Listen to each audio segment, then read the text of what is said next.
অনেক কথা উঠছে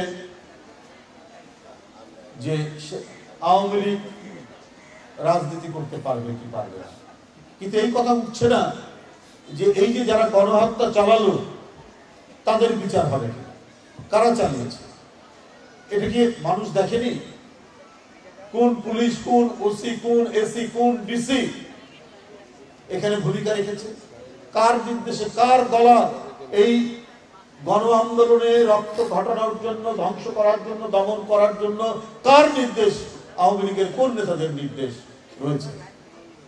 আপনারা এগুলোর বিচার দ্রুত নিশ্চিত করতে পারলে আওয়ামী লীগের পুরনো দল, এখন সেই দল যারা অপরাধী, অপরাধের বিচার হলে তারপরে জনগণ কাছে গিয়ে তারা, জনগণ যদি তাদেরকে রাজনীতি করার সুযোগ দেয় সেখানে তো আমাদের কিছু বলার না। যে লোক আওয়ামী লীগের নেতৃত্বে আসবে সে যদি অপরাধ না করে, সে যদি ছাত্র হত্যা না করে, সে যদি কোনো অর্থ লোপাট না করে, টাকা পাচার না করে, এরকম লোক যদি নেতৃত্বে আসে তাহলে সেই আওয়ামী লীগ কেন রাজনীতি করতে পারবে না? আবার আমার বক্তব্য হচ্ছে, কিন্তু যারা টাকা পাচার করেছে, যারা এই শিশু, কিশোর, আহনাফ, আবু সাইদ, মুগ্ধ, এদেরকে যারা হত্যা করেছে, তারা তো সবাই, তো তাদেরকে আমরা সবাই চিনি, তো তাদের তো বিচার হতে পারে।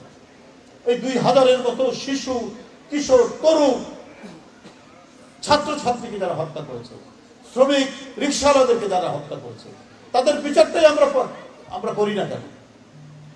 তাদেরকে দৃষ্টান্তমূলক আমরা শাস্তি দেই।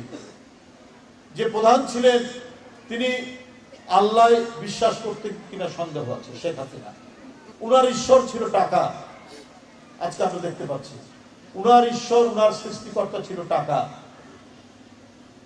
যার ঈশ্বর টাকা হয়, যার সৃষ্টিকর্তা টাকা হয়, সে তো কোনোদিনই ভালো কাজ করবে না।